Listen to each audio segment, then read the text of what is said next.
Near mint condition, the home of collected editions. That cover's so awesome. Absolute format is the best way to own this store. Time to empty those wallets and fill those shelves.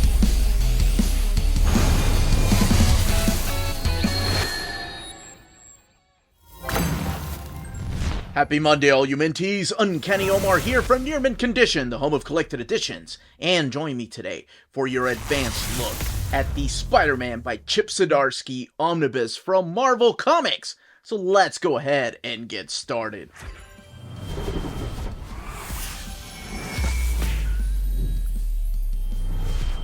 And welcome back, everybody. Now, before I go any further, I do want to thank David Gabriel and the fine folks at Marvel for sending us an advanced copy of this omnibus. This omnibus is due out in the direct market and book market on December 12th of 2023, or 13th. It's my dad's birthday. All right, maybe I should get... Nope, not even thinking ahead like that. Get him a Spider-Man omnibus. He's going to be an Hombre Araña. Now, that Mexican Spider-Man omnibus, though, one day that we may get... There we go. Now we're talking. Put Gwen Stacy on the cover. Okay. Sorry. Where the hell was I? Oh, that's right. Spider-Man by Chip Zdarsky Omnibus. This is your advanced look at this book. What we're looking at here is the direct market cover, or one of the direct market covers. This one here is done by the talented and amazing, spectacular Chip Zdarsky. On the left-hand side is your standard edition cover. That one is supplied by Adam Kubert. And that's the one that's going to be available everywhere. And that also has an homage to a particular character, Last Son of Krypton, from the Distinguished Competition. Or at least, I think so. I love that cover. It was a really tough choice. But we do have a second direct market cover. That's the one on the right-hand side. And that's the one by Paulo Siqueira. Now, one thing to note is that all three of these particular dust jackets have a different spine design, so that is something to keep in mind. I know some of you all choose your covers based on what's on the front cover, but some of you are choosing which dust jacket cover to get based on what's on the spine. But everything else is identical. Now, let's take a closer look at this. Read this if you love Spider-Man. That's quite an understatement of a blurb there. Spider-Man by Chip Zdarsky. I love this. Almost like a camouflage look. This design, this is the one that Chip designed. Over here on the left-hand side are all the creators, or most of the creators, rather. You have Adam Kubert, Mark Bagley, Pasquale Ferry, Joe Quinones, Mike Allred, Juan Frigeri, Michael Walsh, Paulo Siqueira, and Chris Bachalo, and then the Marvel logo down there. And the spine here, Marvel Omnibus, Spider-Man by Chip Zdarsky. Here's the different artists that were on the front. They get top billing, and then that figure of Spider-Man there. Here's Spidey fighting against Black Widow, and Spider-Man trapped in tentacles here. Zdarsky has such a clearly understanding sense of who Spidey is. Yes, he does. Zdarsky Super Stories. And down here, the Marvel logo, Teen Plus, $125. Now, before I take the dust jacket off, I'm just going to go ahead and answer the question. Where am I putting this on my bookshelf? I'm actually putting it right beside my Spectacular Spider-Man #1, because this is the tail end of Spectacular Spider-Man. And, of course, we've got a bunch of issues that need to be collected in between both of these omnis. But for now, this is where I am keeping it. I'm not putting it with the miniseries, and I'm not starting in a new shelf because, like I said, this primarily has the tail end of Spectacular Spider-Man until we get some more Spectacular Spider-Man. Now, let's take a look at the dust jacket. Over here on the left-hand side, you have a little bit about what's collected in here. Spectacular Spider-Man, Life Story, and Spider Shadow. And then on the right-hand side, you have bio on most of the creators, or some of the creators, not most, I'm sorry. This design right here is done by Mark Bagley, and it is part of that Life Story that has been collected previously in trade paperbacks. It has its own deluxe edition, but it's also collected in here. And we'll talk about the mapping in a little bit, but first I do want to say that I can't help it. I have to talk about some spoilers that not just happened in this book, but happened previously. But also be warned that Chip Zdarsky does the editor notes, and he does spoil things for what happened in Dan Slott's run of Spider-Man what happened previously in the family business one-shot, which I am going to talk about just a little bit before diving in here. So just keep that in mind. Even if you're not watching this video to check out the artwork, even if you're putting me on mute, if you buy this and you haven't read Dan Slott's run, this might ruin some of the things that happen there with some twists and turns that you may want to read that. Of course, that's not out in omnibus format, so then again, some of y'all may have the trade paperbacks or the complete collections. But anyway, we're going to break this open, talk about the stories collected in here, what kind of came before, what sets these up, what Life Story and Spider Shadow are, and then look at the extras. And I'll put timestamps in the description of the video in case you want to jump to the binding and the extras and all that good stuff. All right, let's get this open. Okay, let's go ahead and crack this book open. We have this teal color here on the end sheets, the same kind of color that's on the dust jacket, or very similar, right? It's that definite shade. And here we have Spider-Man by Chip Zdarsky. That, I believe it's Adam Kubert, but it's a negative. But I want to say it's him. And here are all the credits. Spider-Man by Chip Zdarsky. And you really break it down by the issues here, like what story arc was done by which artist, and over here are the editors during this time. And I mentioned earlier that this takes place while Dan Slott is writing his Spider-Man run, and that is true. So this takes place before the Zeb Wells run.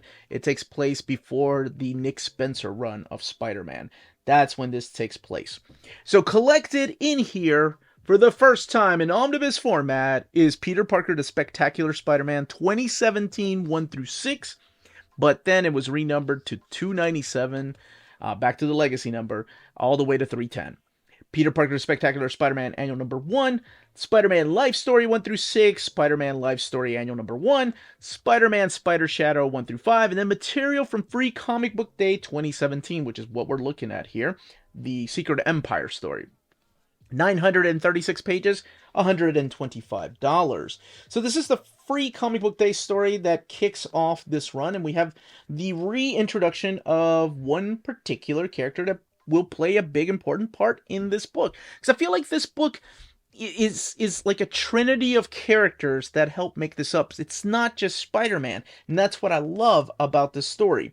And this is Teresa, who right now is playing with S.H.I.E.L.D. She was first introduced in the pages of the Spider-Man one-shot family business, but she's more fleshed out in this particular book, especially at the beginning here.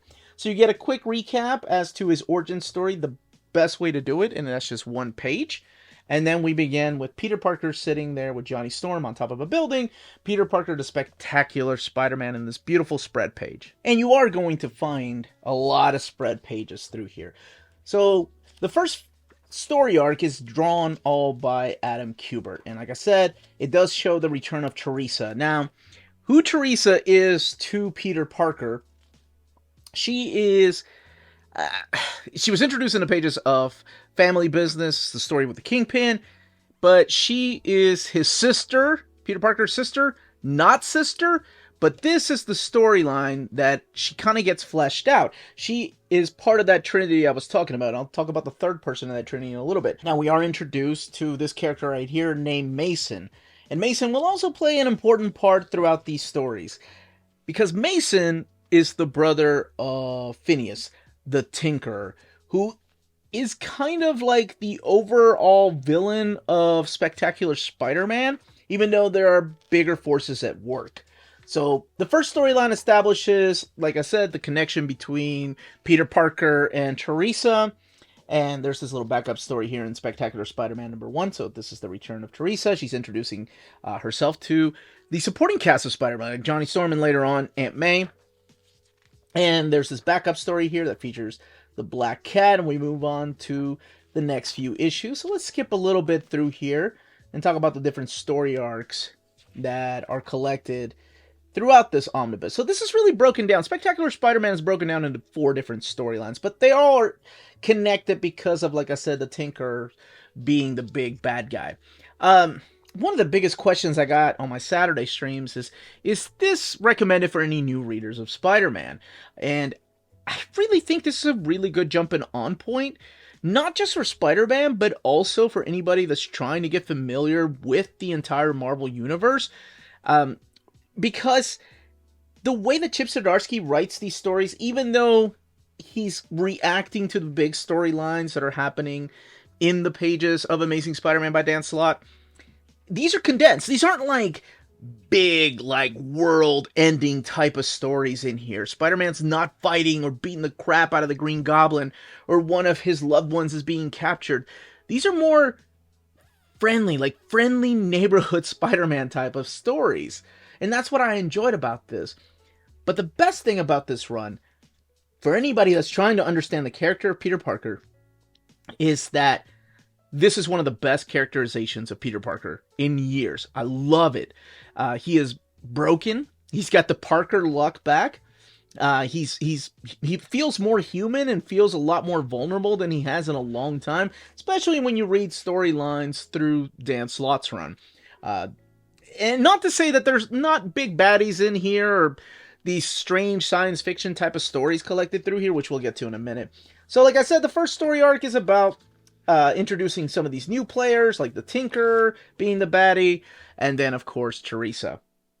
And I mentioned a third person that is going to be part of this trinity. So Spider-Man, Teresa, his quote-unquote sister. You can find out more by reading this book. But the third person is J. Jonah Jameson. That's right. And there's this wonderful story in here, My Dinner with Jonah. This is a great story. This one is drawn by Michael Walsh. And it's J. Jonah Jameson making a deal with Spider-Man and interviewing him for his blog. Now, why would Spider-Man sit down with J. Jonah Jameson? And J. Jonah Jameson has information about Teresa, and both of them want something from each other. But this is such a good story. Like, if you're not hooked by this particular issue, I don't say this to a lot of people, but this might not be the book for you. Well, maybe you might enjoy Life Story, and I'll explain what that is in a little bit. This is such a wonderful human characterization of not just Spider-Man, but also J. Jonah. And by the ending of this, there is a big shocking thing that happens that I didn't see coming. So you can find out for yourself what exactly that is. So then we have Adam Kubert return back as the penciler. This is when Spider-Man is now wanted by the NYPD, and there is a reason for that. And he's broken out of prison, and he goes and fights a bunch of these villains that are all being led by the Tinker. And there is a reason why the Tinker is coming after him. Now these have been now renumbered to the legacy number, so this is like all the way to issue 300. 300 is the big payoff, the big fight. And at the end of 300, something happens that takes these trio of characters, of Spider-Man, J. Jonah, and Teresa, back in time. Back to the early days of being Spider-Man. And this is when things get really interesting, because you have adult Spider-Man, or somebody that has been Spider-Man for a long time, teaming up with his younger self. So they're trying to find a way back in time, but he's also knows some of the things that are going to happen. And then J. Jonah Jameson goes and finds himself, and Teresa has her own encounters with somebody from the past that could help her out, could help her figure out her own past, who she is. Is she really related to Peter Parker, or is it just a hoax or a trick by the Tinker? But there are some really amazing moments in here, because you think, okay, Spider-Man, Peter Parker, adult Peter Parker, has this chance to go back in time. He knows what Green Goblin's going to do. He knows what he's going to do to Gwen Stacy. So how is he going to, if he has the chance to go back in time, would he change anything? And a lot of those questions come up. Like I said, this isn't, it's not as world-wrecking as the things happening in Amazing Spider-Man, but this does have a lot of interesting stories in here. We do have a little bit of an alien battle that takes place. This is annual number 1 right here, drawn by Mike Allred. And this is about somebody from J. Jonah Jameson's past. And then we have this wonderful story about the Sandman. This is a 2-issue story arc that is all drawn by Chris Bachalo. I wanted to come back here because I'm sure if you saw me flipping, you noticed this character. We are also introduced to this character named Rebecca, who plays a part in Peter Parker's life. Now, remember when I said before I opened this book up that even if you're not looking at this, to make sure you read the Dan Slott era of Spider-Man, because you see a lot of editor notes like this, and they're mainly written by Chip Zdarsky, and in a joking way going, Hey, sorry I spoiled that for you, but you should have been reading Amazing Spider-Man, like that kind of sarcastic tone. And it's funny, but like I said, in case you haven't read Amazing and you like to be surprised, you may want to try to read those first and then come back to this. But I mean, do you have to? No, absolutely not. But, if you're the type of person that's like, no, no, no, I want to find out for myself, keep that in mind. And then we get to the last story of Spectacular Spider-Man collected in here, and that is issue 310. Not only is it the last issue of the series, but this is also one that is drawn by Chip Zdarsky. I don't want to skip through here because I want you to enjoy this story for what it is. This is also one that won an Eisner, if I'm not mistaken. And there's a reason for that. This is a really powerful issue. It's wonderful, and it really breaks down the character of Peter Parker and why we love Peter Parker. As much as we love Spider-Man swinging and fighting bad guys, there's a reason why a lot of us love Peter Parker as a hero. Okay. Let's talk about this life story. So you get a little bit of a, hey, in 1962, a 15-year-old boy named Peter Parker was bitten by a radioactive spider. You know that origin story. But what Life Story does is each issue, so each of the 6 issues that are collected through here, tell you a decade of Spider-Man's story, and Peter Parker is aging in real time. I've done an in-depth overview of this. We've done an old reader, new reader. This is drawn by the phenomenal Mark Bagley, and when I got to interview Chip Zdarsky, he said he wanted to make this into a maxi series, like 5 issues would be 1 decade, and he was going to do a total of 30 issues. But Marvel was like, hey, let's condense that back to 6, so it kind of limited him to writing this story. And it's really interesting because, the 60s end with the war, and then we get to the 70s. And what Zdarsky does is he mashes up some storylines together, like the story of Gwen Stacy and the Green Goblin. When we get to the 80s, you'll see some Secret Wars action happening here. You'll also see Venom, because that's when he first appeared. And it goes by pretty quick, and it's a really interesting just way of telling these stories. Like this is, for example, the Secret Wars. And each decade, you'll see Peter Parker getting a little bit older, right? You'll start seeing him getting gray hairs. You'll start seeing him, become just an old man. And you can find out how this beautiful story ends. The annuals collected in here, and that's where you get to see the same story, but told through the eyes of J. Jonah Jameson. And it's a really interesting look at the story of Spider-Man aging in real time, told through what some consider his arch nemesis, until you read Spectacular Spider-Man and you're like, oh man, I really like him and Teresa being a part of his supporting cast.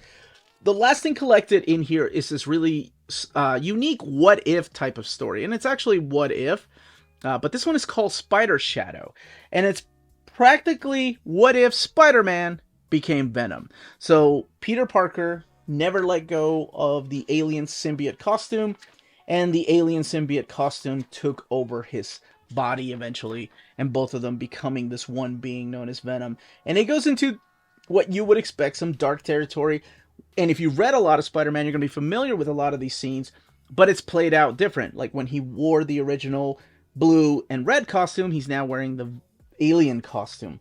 And yes, a lot of deaths, a lot of interesting twists and turns. It was a great miniseries. And that is what wraps up Chip Zdarsky's run. Let's look at the extras in the back and welcome everybody back that didn't want any kind of spoilers. So all the way back here, we have some variant covers, including homage covers right here, like this one by John Cassaday, Joe Jusko, Mike Perkins, Joe Kubert, Adam Kubert, and John Tyler Christopher, Ross Andrew, but this one now colored by Rochelle Rosenberg, Tyler Kirkman, and a take on that particular character of the tarantula. But I think this is the May part, or the Mary Jane cover is what I meant to say. Arthur Adams right there. And there's a lot of variants. I had no idea there were this many variants for Peter Parker, the Spectacular Spider-Man. But I should have known. This is the Frank Miller one. Scotty Young, of course, for issue 300. 303 by Liefeld. And you may have noticed that when I was going through the book here, that the covers themselves all have this this teal frame around it, like so. And then the red, which is the colors that he uses throughout the whole design of the book. So it's a really good, solid design. Okay, we're not going to go through all the covers. We're going to look at some of the internal artwork in here. So this is the stuff that happens before it's colored. There are some spoilers, so I'm going to skip through here. And some internal pages again in black and white. And cover pencils and inks here. Adam Kubert and Chris Bachalo. And then Chip Zdarsky talking about his pitches for the cover. So he was the one that did the covers for Life Story. So each one of these covers is done by Chip Zdarsky. But back over here, here's some ones that he was attempting at first. And I love this right here. Like the fools that they are, Marvel let me illustrate the covers for this series. And some other attempts at those covers. And Life Story Chapter 1. And then the goodbye letter from Chip Zdarsky in issue 310. I love Spider-Man, and he really does. Not only does he love Spider-Man, he understands the character of Spider-Man. Now, as far as the binding of the omnibus, this is printed at the Mega Printer, and what's up, baby? Look at that eye. Now, that's an eye. Making those spread pages look absolutely spectacular with very, if any, real gutter loss, right? And we're looking at the very front of the omnibus. So right here, you can see minimal gutter loss, but you can actually see the sewn binding. But that's it. That, as they say, is that. If you're interested in purchasing this omnibus, don't forget to check out our sponsors. If you're in Europe and you're interested in buying these books, definitely check out Walt's Comic Shop in Berlin, Germany.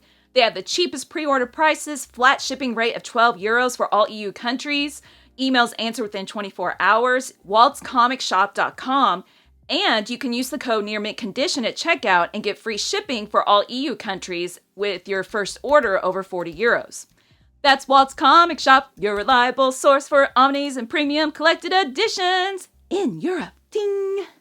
CheapGraphicNovels.com, your online home for graphic novels and collected editions up to 50% off cover price. They have excellent shipping and prompt and helpful service. Check out their bargain deals for up to 90% off cover price. And don't forget that CGN also takes pre-orders. That way you don't miss out on the hottest releases. And they are currently running a special promotion for you Minties. If you're a first-time customer, after receiving your order confirmation email, reply back to that email and let them know Near Mint Condition sent you their way. They will then apply a free shipping promotional credit to your next order in the US. Cheap Graphic Novels, your source for the hottest books with the kind of deep discount, quality shipping, and customer service that will keep you coming back for more. And that was the content, the page count, and build of this book. Let me know in the comments down below if you plan on picking it up, and more importantly, where are you going to put it in your chronological order of shelving Spider-Man? Are you going to put it right beside the spectacular Spider-Man, or are you going to start its own shelf and just Spider-Man by Chip Zdarsky? I would love to know all those comments down below. Don't forget to smash that like button, subscribe, and ring that bell for notifications. And thank you so much to our patrons. Could not be doing videos like this without you all. And if you want to join our Patreon, the description of the video has the link, as well as the link to our spread shop. Great ways to support the channel. That's it, everybody. Stay healthy and safe out there. Much love.